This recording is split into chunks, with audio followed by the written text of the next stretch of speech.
Good afternoon everybody. So, this is in relation po sa Santa Ana nga ginatukod karon nga 4PH.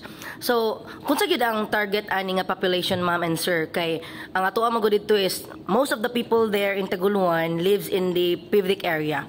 And then ang gingon dito is i-relocate na ang mga taga Pivdec. Adiling siya ingon i-relocate, ibalhin daw dito sa 4PH housing. So, ang reklamo din sa katawhan kay ngano mo balin man sila dito nga magbayad man sila no na sila ay bayranan no so mo ang ilahang concern karon ma'am and sir. So kinsa gid ang target population di ani ma'am and sir? It is the first are the informal settler families that are located at Pivdec. Since considering na Pivdec mo gud atong iya gid adto no. So in a way it's giving them the opportunity to own their own houses. So I hope, as what was mentioned earlier by Sir Ray, that wala na to na ang kanang dole-out mentality.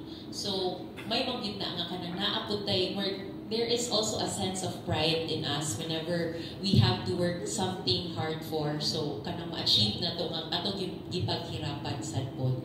So kato sila ang mga naa sa Pivdec area na informal settlers and as well as mga Pivdec also ng mga employees, ma'am. Ayun, but dapat is member ka sa Pag-ibig, ma'am?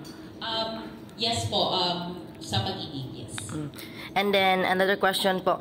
So, ano po ang meron, no? Unsay naasa kaning housing construction po? Bali, unsay mga bago nila, inyong bagong i-offer as a house, like inyong K-Innovations, nga wala sa, nag-exist na nato nga mga house, ma'am?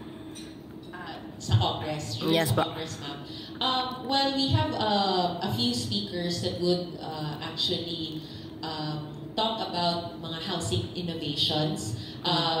Siguro mas maayo if mag-attend mo sa awang Congress and Expo during on November 12 to 14. In a way, this would really help us cooperate and coordinate with other stakeholders, not just sa construction, but also real estate practitioners. So we have invited a few developers that would be showcasing their current projects as well. So I hope you guys could come.